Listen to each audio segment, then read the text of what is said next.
Welcome to Around the ECHL. Tommy Daniels, joined today by the president and alternate governor of the Allen Americans, and our special guest today, of course, Mike Waddell, and our special guest from the ECHL. She is the ECHL's league manager of social and digital content, Miss Gabby Sully. Hi, Gabby. Hey, Tommy. How are you? Very well. And Mike will be good at this. I'm going to test your trivia right off the bat here with famous Rutgers alum, and you can tell me if you know what this person might have been involved in. We'll start with Kristin Davis. I couldn't tell you. Come on, Mike, for $50. Drama. Well, I think of her as she was in a TV show with some other women, based out of New York, and it was a very popular show. Oh, it was Sex and the City. Yeah, I was about to say Sex and the City. Ding, ding, ding, ding, ding. Okay, now if you don't know this next one here, we are going to ask you to leave the podcast very quietly. Oh, no. You might miss it on purpose. David Stern, late great. NBA commissioner. Ding, ding, ding, ding, ding. All right, two more. We'll see if we get this. Now, you're a little young for this, but I'm sure at some point in your life you've watched this with family. The great Roy Scheider. Gabby? Are you passing, Gabby? I'm going to pass the mic on this one. I'm going to go Jaws. Indeed. Jaws, Yeah. one of my favorite movies of all time. Jaws was the reason why I could never go into the ocean for a really long time when I was a child. So we just crossed that bridge about a few years ago again. Last but not least, one more. Let's throw one in. And I know you guys talked about a former Rutgers coach earlier before we started recording this great podcast, but Bill Bellamy, also a great Rutgers alum. Actor. Absolutely. Gabby, your Rutgers trivia, I'm very disappointed in you. I expected you to blow this out of the water. That's because we're 200 years old, Tommy. I mean, back there, she's working from home, and you're peppering her with trivia here on it. This is good stuff, though. It's good for a Tuesday, right? It is. And you know what? I love Gabby. Gabby has been so good to the Allen Americans, always willing to step in during the summer. She jumped in on a podcast with us, talking to all of our social media staff. And let's start right there, Gabby, because a big announcement coming out recently about partial schedules for all the teams that are playing, at least in the first half. From a digital marketing and social media standpoint, just talk about that and how you've been involved in keeping not only just the Allen Americans fans, but fans from around the ECHL updated on what's going on around our league. Yeah, so definitely it's been a big hurdle since everything got pretty much just completely cut out of nowhere in March. A lot of teams were kind of just very confused. There was a lot of uncertainty about everybody's basically work life, if they were going to have a work life for the entire, what was supposed to be our off season. So in a way, there's a lot of things that can happen on a digital aspect, whether it be like having virtual watch parties like we're doing tonight. Today's Friday recording this, but so we're doing this Friday. We're doing like a virtual watch party of the All-Star game to get more fans involved, and it has also players that were involved in the game, and also the PWHPA will be involved and other things of that nature. But it's just trying to create content that's going to be engaging the fans and keeping them involved and keeping them interested is really what's, I think everybody in the league's done a pretty good job of, and what we're going to continue to do until that December 11th start date. I would think that it has been really tough just from a group standpoint there at the ECHL office to have a lot of togetherness because you're spread out so far. I mean, I was talking to somebody late last week, and they were telling me, this is somebody from college athletics in the Big Ten at Penn State, that they've not been to their office since March and don't expect to be back until August of 2021. Yeah. So just the pure magnitude of putting not only the marketing and digital side, but everything together with a league like the ECHL that spans over 20 states and 2 Canadian provinces. I mean, kudos to the job that you've done, along with Ryan Creelan, Rich Bello, Dan Petrino, Joe Babick. I mean, everybody across the board has just done a magnificent job in trying to keep all of the 26 teams of the ECHL on the same page. And that's it's almost an impossible task. Yeah, and I think what was really good about that too is Ryan was very front facing with everybody about it pretty much from the get-go. And the fact that there was like a whole COVID committee and just like all the board of governors meetings happening, like everybody was very like fluid and like getting their ideas across and transparent. But yeah, it's just been really weird doing the work that we've been doing, but not being able to like pop in somebody's office and be like, hey, like, can you send me this real quick? And now it's like you rely on like your own kind of home situations. I remember in the beginning they were doing work on my street and I live on a main street and the power line went down. So I was like, great, I have no power or no Wi-Fi. Like I can't do anything today. So it's just little hurdles and obstacles. This is Gabby Sully. She's the ECHL's manager of social and digital content. And joining us here, Tommy Daniels, along with Mike Waddell around the ECHL. So I got to ask you, because you guys have a very small team there in that office, and I know we deal with this every day, talking about social media. How do we put the exact right post out there? How are we not going to offend someone? How do we put information out there that people can understand without saying, well, where's a good example? The first question you're going to get, obviously, we were all very pumped to put out the abbreviated part of the schedule the other day, but how do you deal with questions from fans that are like, well, when is the rest of the schedule going to come out in? How do we plan our schedule if we only have, through January or whatever? I know you get all those questions. I know you guys talk about this. How many people are actually involved before a post goes out? Because you deal with a lot when you're talking about it's an entire league as opposed to one team. Yeah, so pretty much it's just me and Joe will bounce ideas off of each other to see like whether the wording is right, just to make sure we're good and we're covering all ends of it. But then the other thing about that too is when you get those questions, when those questions do arise, it's the matter of fact, you're not going to make everybody happy. So when we put the initial post out, we got a lot of upset Atlanta fans, but they were also like, oh, okay, like we understand it, but we're still happy there's going to be hockey playing this year.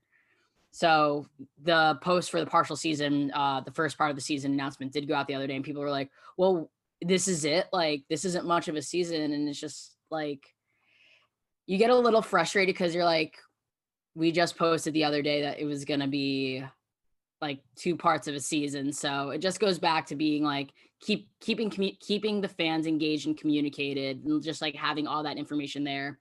So what I found helpful was we have a little link in our bio that's called Link in Bio. And what we're able to do with it is instead of changing the link in your bio every single week or day, when you have a new post that says head to our link in bio for more information, you go to that one link and it'll pull up the grid of your Instagram post that says link in bio for more info.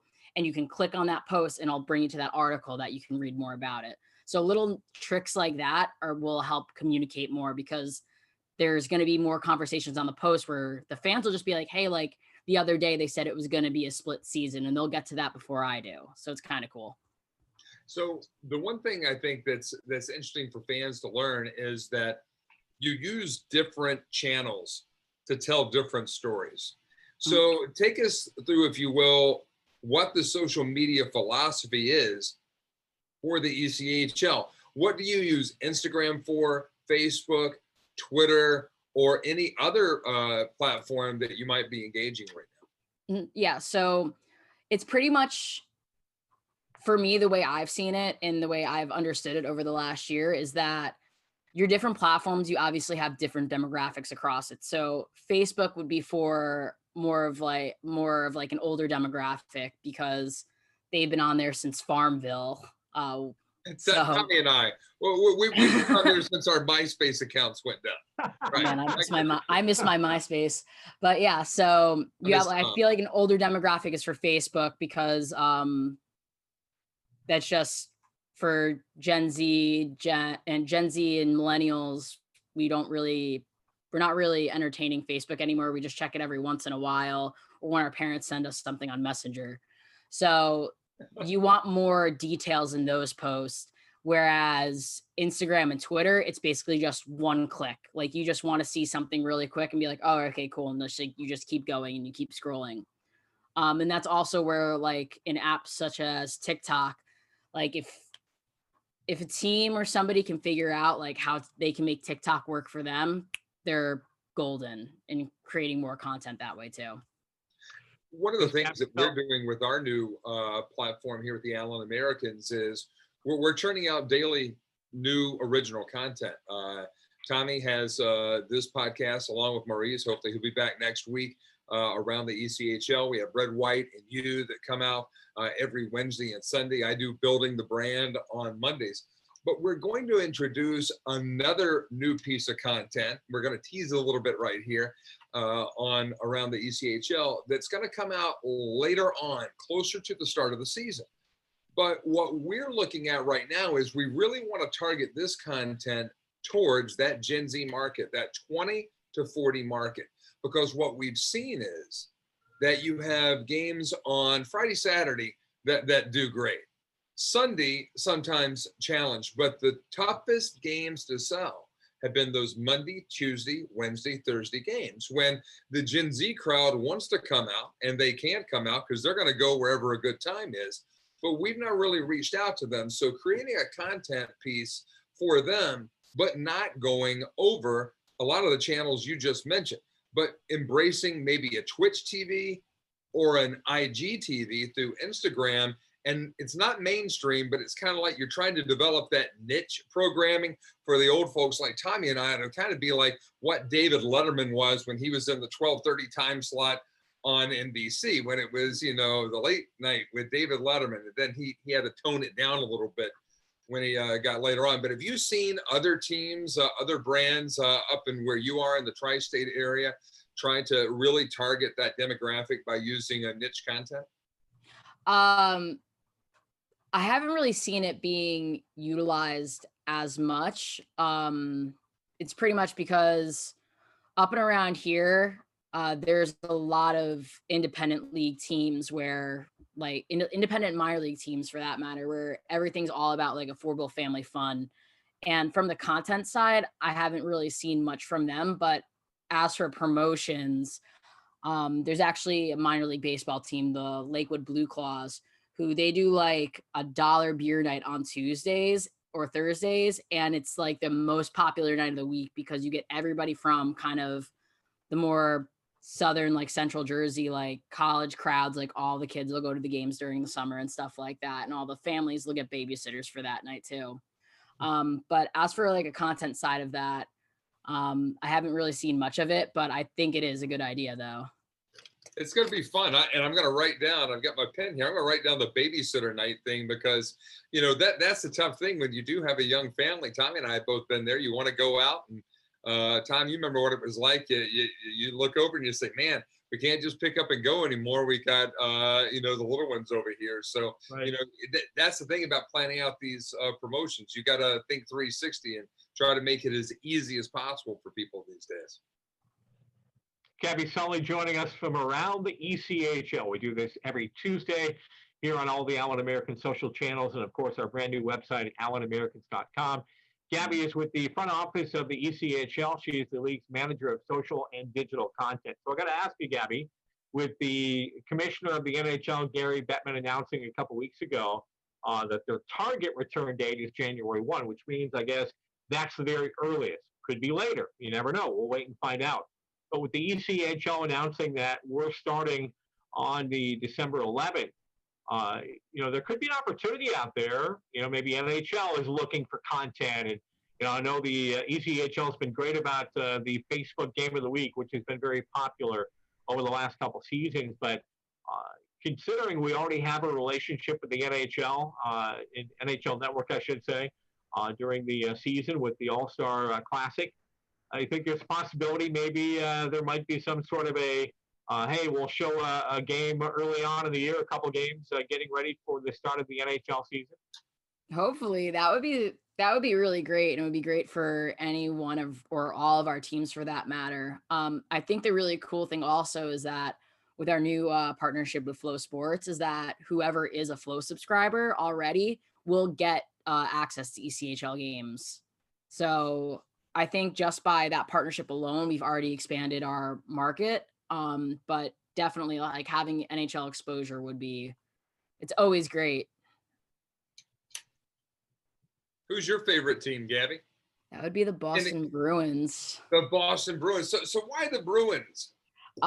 So when I was younger, I grew up in New Jersey my whole life. My dad was a Rangers fan, but we went to a game at the Continental Airlines Arena, which is about like half hour away north.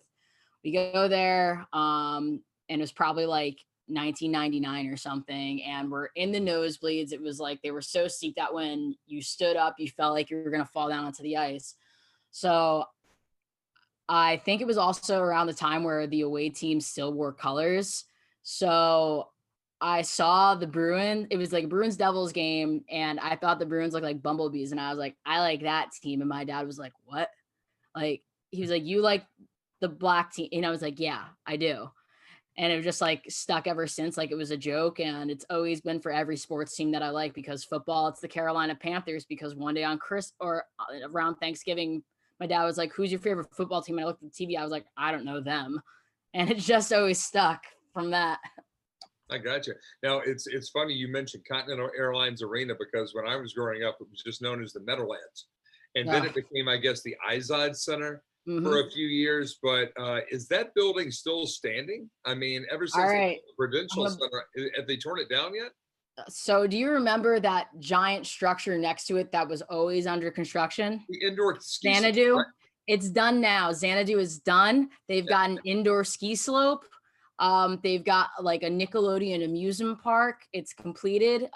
It's like the American Dream Mall now. It's like $30 to park there. It opened literally right before everything shut down because of the pandemic. So the mall literally opened after 20 years of construction and just flopped right back.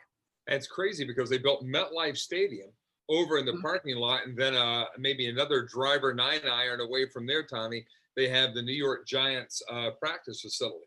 So, I mean, it used to be all you would hear about were the, well, I won't even go into that, but all the things that happened at the Meadowlands back in the day, who may be out there in the fields and such. But now it's just it's a really cool place. But the Meadowlands used to be the bomb. What was it? The 1996 Final Four was played there, I believe. But it was the last time that they played a Final Four in an arena before they moved to all the domes.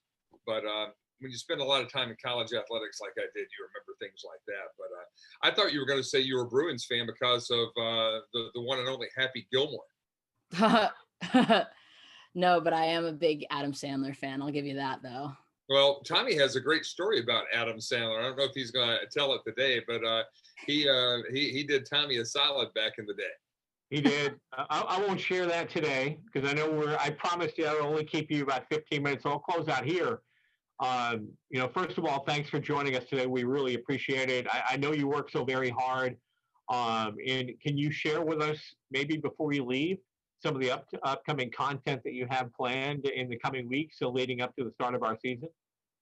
Yeah, so it's just gonna probably be a lot of kind of a little bit of hype, a little kind of like a hype videos, just getting people excited for what's coming in the next few months, because we've seen how fast 7 months can go when you're indoors this whole time. So really, December is not far away at all.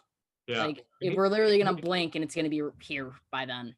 And by the way, thank you to Gabby, because Gabby was the one that put together that great video presentation that we had, the 2015 and 2016 ECHL Kelly Cup Championships. And a plug here now for our next event coming up on October the 28th over at IPIC in the Village at Fairview, right across the street from the Allen Event Center. Gabby, thank you for taking the time to make sure that video got to us. And fans had such a great time. And a lot of the people, as they were leaving, so that's one of the best events the team has ever done. So on behalf of Mike and myself and our entire organization, thank you. Of course, guys, no problem.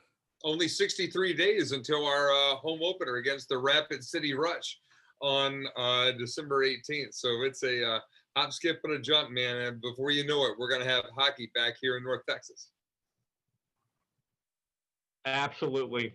Gabby, thank you again. Mike, thanks for pinch hitting today for Maurice, who is on the IR for the moment, but hopefully back next week.